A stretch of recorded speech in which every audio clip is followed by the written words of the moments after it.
Now, the card that comes out, well, to be honest with you, there's a lot of cards. Similar to Aries that came out, and I accidentally did Aries first, but the Aries are gonna have their reading last. But since it's your birthday, you guys get your reading first. But just similar to Aries, they had a bunch of cards come out, but the very main card that they needed to know was the King of Cups. Well, not the King of Cups, but the card that came out at the top of a plethora of cards. So, but the card that you need to know, or the card that tells us what you need to know from this reading, you know, is the King of Cups. Being more emotionally open, okay, or controlling one's emotions, and understanding when to control your emotions. That's what I'm kind of getting the sense of.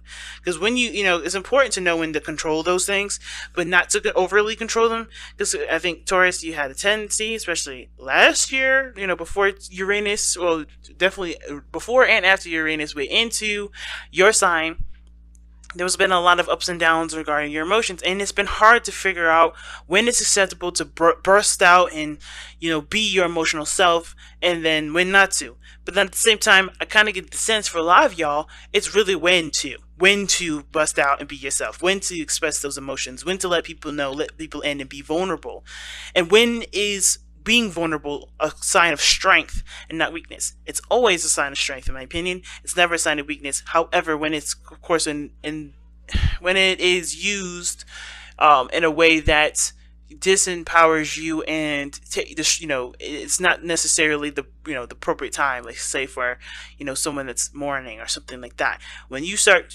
bursting your emotions out in a very self-righteous way, and it's not really in the place of someone else's, then is it really a powerful moment for you and the other person, or is it disempowering and taking away from the situation? You know what I'm saying? So of course, right, understanding the balance and the need of when to express yourself. And you got Seven of Wands coming out of this. That's telling me that says a lot. Says a lot to me. Not taking shit, but mostly not allowing yourself to be, abused in a very emotional way. Because you guys may be ignoring your emotions or try to hold those things down, but there's sometimes where your emotions will help you stand up for yourself. So let's go ahead and see. All right, so what you guys need to know is King of Cups, rather. Why is the King of Cups coming up for this? Like, why do they need to know the King of Cups? Gosh, you guys got a lot of cards coming out, but you guys have two: the Ten of Cups, and the Ace of Wands. I have a new passion for for desired happiness. For either a family, for some of you guys. Maybe you guys want to start having kids. Maybe you guys want to have, start rebuilding a family relationship. Sometimes it may not be a family relationship. Sometimes it is rekindling a flame with somebody that you already had a relationship with, right? Something that was at an end, right? Something that was like, okay, emotionally concluded in that moment. But there's also a refire of your hearts and emotions, okay? So being emotionally vulnerable like this is because there's something that's opened up in your life that requires you to be emotionally available, not shut down. Okay, so okay, all right, that's cool. Okay, let's see what's going on in your love life specifically. Oh well, let's see. Actually, why is the King of Cups? What are they trying to get from being the King of Cups? What are you guys trying to get from being the King of Cups? What will benefit from you guys being the King of Cups here?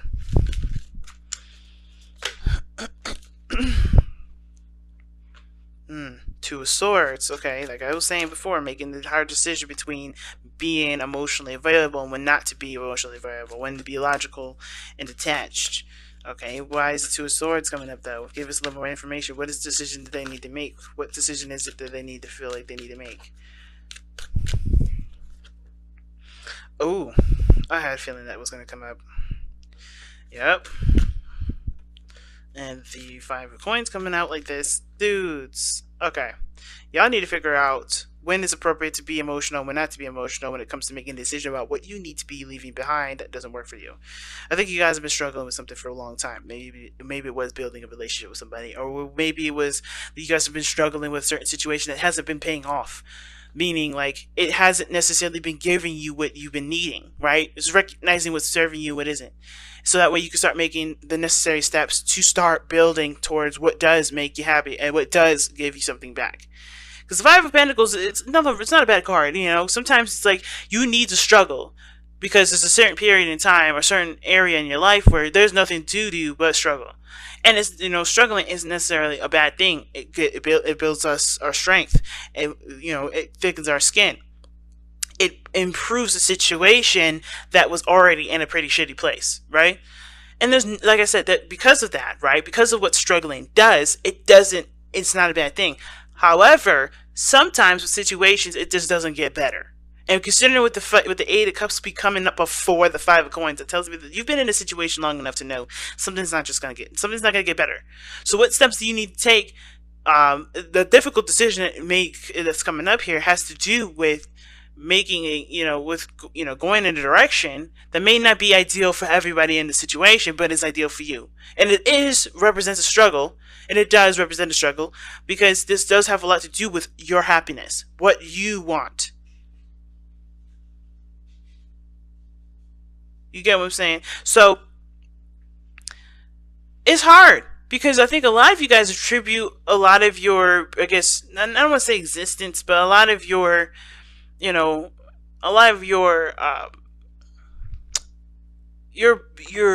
moral code to consistency, stability. But I feel like that has been sacrificed. What you had to sacrifice was your emotional stability, emotional, well-being, what you want. A lot of that, that is the biggest sacrifice, what you want. Because I feel like for a lot of you guys, what's most important for you guys has been to make sure that everyone else is stable, everyone else is good. This is about you now. This is about, where you can feel safe, where you can be emotionally vulnerable, who accepts you and who doesn't, and what areas need to be let go of, what areas need to be left behind in order for you to achieve that happiness. But also, I feel like it's actually to bring back your fire. Because some of you guys may have let that fire die. Because maybe if you guys like, well, you know what? My responsibilities are way more important. Way more important than what makes me happy. And now you're in that conflict because you have something that's right in front of you that you want. And now you're kind of torn between two areas. Like, okay, this is what I want, but this is what I've been doing for a long time. Do I continue to struggle and continue to go down this path where I know I'm not going to be happy? Because obviously, no matter what you've done, it still has ended up a certain way. Or am I going to, put myself in the situation to get to where I want, but end up sacrificing what I've been holding down for some time now that has already been struggling to keep up? It's very weird that that's interesting to me, because, this reading already is giving me vibes of empowerment. Like, you guys are ready to start going after what it is that you want because you realize that other people are never going to appreciate what you want until you start doing it, right? I feel like a lot of you guys are like, okay, in order for me to be happy, I have to start going down that direction. I start to treat myself that I'm important. I have to treat myself like I treat everybody else. No longer allowing other people, okay, to dictate where your life is going to go. You have to start making that breakaway. You gotta start, no longer blurring the lines of emotional needs and responsibility and start separating the two, right? And which one is the most important to you? Right, that's the hard part. Now, I think a lot of this, I have a feeling here too that a lot of you guys are looking for a universal truth here. Like, which is the best option to go? Should I go for my heart or should I go for what I'm responsible for? Fortunately, because it's not unfortunate that you have to make this decision on your own. The problem that everybody has is that, the scarier option is usually the best option, but they always go for the safest option, which never gets them and never helps them go in the direction that they need to go. You have to start taking risks. You have to start doing things that make you uncomfortable for the temporary, but end up making you happy for the long term. And what does that mean? That means putting yourself first. That doesn't mean you become inconsiderate and selfish in the sense of not looking at what other people need, or not looking in the sense of like, stepping all over people's toes just to get what you want, but mostly like consider yourself so you can be more considerate of others. Not this sense like I'm saying, like, I think you guys have always been very considerate. I think you guys have been overly considerate, but the problem here has to do with you not considering yourself, putting other people's needs first, and therefore just not being all around wholesome. You know what I'm saying? So I'm gonna go ahead and, like, how is this affecting your love life, y'all? How does this affect your love life? Oh, you got two cards with this again. The Six of Swords came up first, and then the Four of Swords. How's affecting your love life? How this King of Swords, King of Cups is affecting your love life right now? Well, it's keeping you from moving on. I think you guys are stuck in a paradox. Like it's a disaster. Like it's a constant thing. It's a constant state of inactivity. I think you had a lot of time to think on it, the Four of Swords. But how this is affecting your love life here is not moving forward. Oh, well, excuse me, how you haven't been, how the focus, I think the focus for some of you guys that haven't been really looking at what you guys want, it hasn't been going nowhere. For those of you that have been, focusing on what you want, you're starting to be able to move forward. You're starting to see different horizons, right? You're starting to recognize that there are other things out there better than the situation that you've been putting up with. Whether this is abusive relationship, regarding with whoever, right? This could be with your current partner. This could be in regards to family, because the Ten of Cups is a family card too. So I don't know if you guys have been having a really unhealthy relationships with family, and your obligation to to meet those needs or meet that expectation of what your family put on you has no longer been is no longer it's not healthy for you. It's not making you feel good about yourself, right? And therefore it impacts your relationships.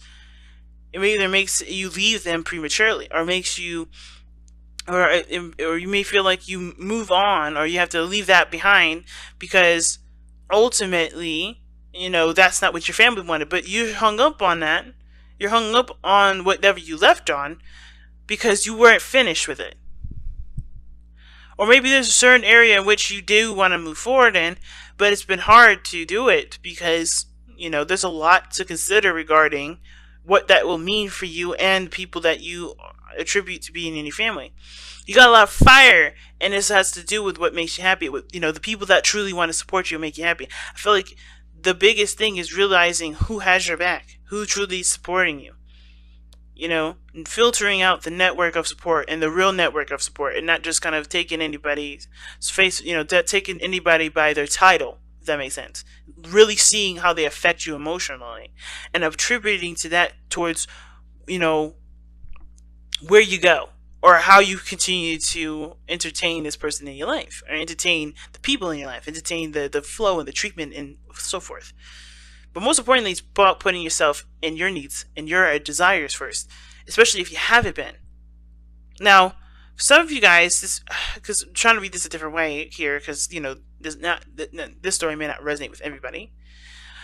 But for some of you guys, the reason why the King of Cups is coming up for you guys has to do with perhaps being more emotionally available for partner, or being more emotionally attuned to what you need.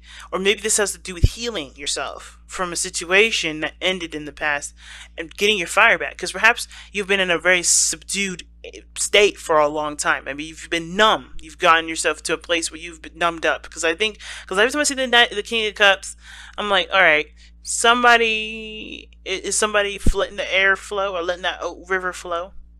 And I was talking to a Taurus about what breaking means, what breaking someone, what that definition means, and how that happens in so many different ways. You heal by busting through the blockages that come up through the passage of your life, right? We always create little stoppers in our flow, or the flow of our chi, usually because that is what either society wants. That's how we were taught. That's what showed us to be more stable and more consistent, and keep us from feeling pain. But that also keeps us from feeling passion. Sometimes those blocks keep us from feeling passion. Those blocks are not healthy boundaries that help us to create the burning fire that creates so much beautiful things. And you have that. You have the fire. But what is it blocking that power? And what does breaking mean? Breaking doesn't have to be an aggressive standpoint. Being in a position of not making a decision or not taking action because you don't want to go through that period of breaking somebody, that's not really for you to decide. You have to make sure that what you're doing is healthy for you, and that's it. You can't think about someone else. You can't think about anyone else, because if you can't even think about what you need and think about your own desires, right? How are you in any position to be able to make sure or figure out what's best for someone else? right? So you have to make a decision, even if that does break the other person. And that break doesn't have to be aggressive as hell, right? That break can be graceful, it could be sweet, it could be gentle. But you have to show, but really breaking is to break, like I said to the Taurus that I'm referencing, is the river is breaking the dam that keeps the river from flowing. What isn't making your river flow? What dam is stopping you from being able to achieve what you want? What things do you have to move on from? What things do you have to move on from that's put you in a state of of numbness? And it could be something that's difficult to express or difficult to to go through. Some of you guys, this has to do with moving on from something that did mean something really astronomical, a part of your life, and it's finding a new meaning. Because I think with the Six of Swords, in my opinion, it's finding a new meaning for life. It's finding a new meaning in who you are. It's no longer letting the past or the old way of living predict or to dictate what will be your drive, will be your force. It's truly now 100% on you. And that's the hard part, because you've always had to either fight with somebody or get to a certain place where you guys can get to some sort of understanding, but it would never happen. Something that was left unresolved, and it has to be left unresolved because that person either is, or that the people are unnegotiable. They can't, nothing, someone that can't be reasoned with, or they're not there to be able to come to that conclusion anymore.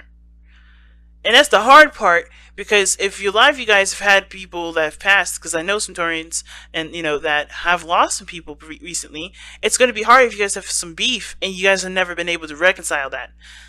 But you have to figure out a way to reconcile that sort of indifference, so that way you can find the fire again, right? And that may be that you don't,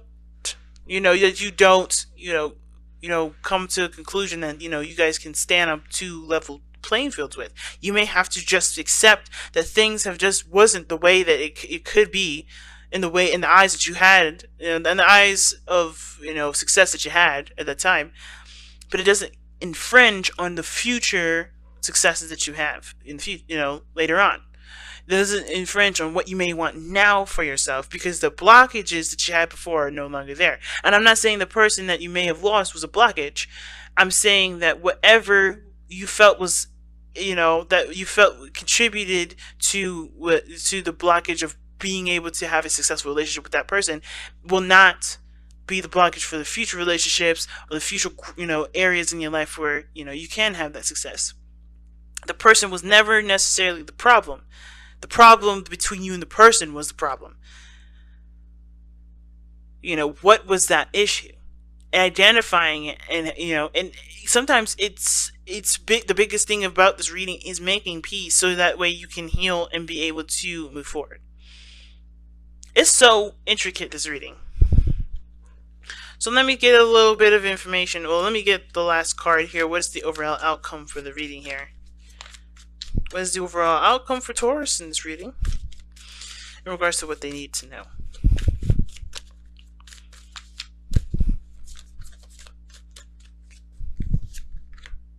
Three of Cups. Wow, the card of reunion, the card of fun and happiness. It's a small sample of happiness, but it's joy. I feel like, because these people are celebrating. This is a card of celebration. Now, for those of you that have lost someone, or this has something to do with a situation coming to an end with the Ten of Cups, right? Celebrate the life that it had in a way that that encourages future how do I put this, like future growth, future success, right? The Three of Cups, the outcome doesn't have to necessarily mean that you celebrate the life of, or the journey that was before. But I feel like it's the Three of Cups talks about you connecting with people of like minds, connecting with people that are like very similar to you, that are becoming more awake to what they need and what they want, and being aware that they have the power to make those things happen.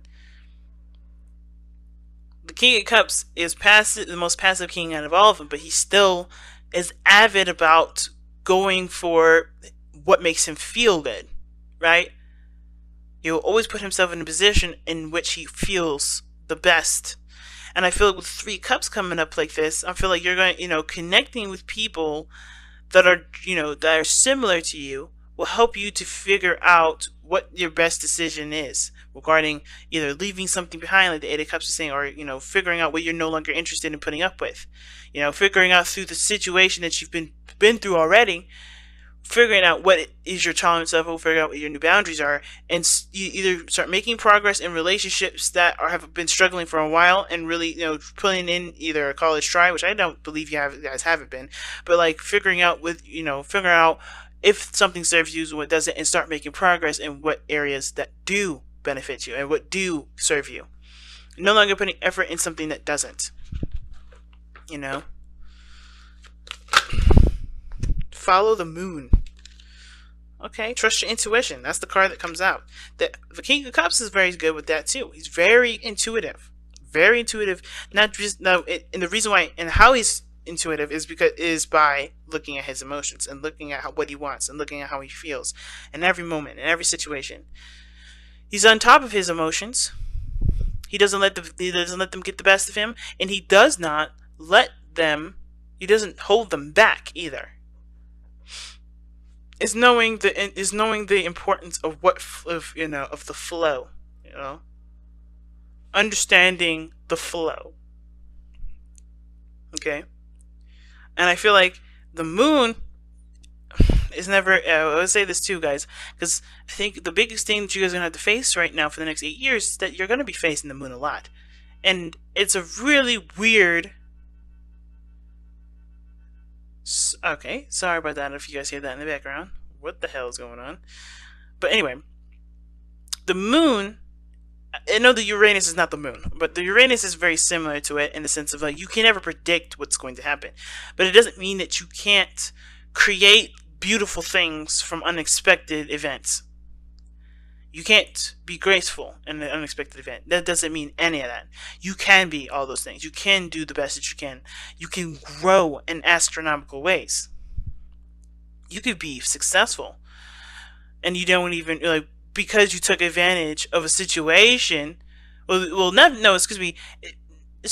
could be successful because you are prepared to handle unexpected things. By being more in tune with yourself. By being more in tune with your environment, by putting yourself in a situation that that no matter whatever comes, you can be prepared to handle it in the best way possible because you are in tune to your needs, to your spirituality, to that area that needs the most support. It needs the most patience and the most and the most care, which is your heart. The more you're compassionate with your emotions, and the less you start trying to push it into a box or let it explode in all kinds of different areas, the better the unknown seems to be. Because you're more in the focus on the present, and whatever happens in the present and happens in the now, you can, you'll be more confident in being able to handle versus an unstable area of emotional chaos, right? Because whatever you suppress, whatever you let go crazy, how are you going to know how to handle it properly if you don't focus on centering yourself and focus on what your true needs are versus just kind of saying, no, this emotion isn't needed, or no, I have, or oh my God, this is important to me, or this is something that I have to, kind of explode on. It's a balance of both.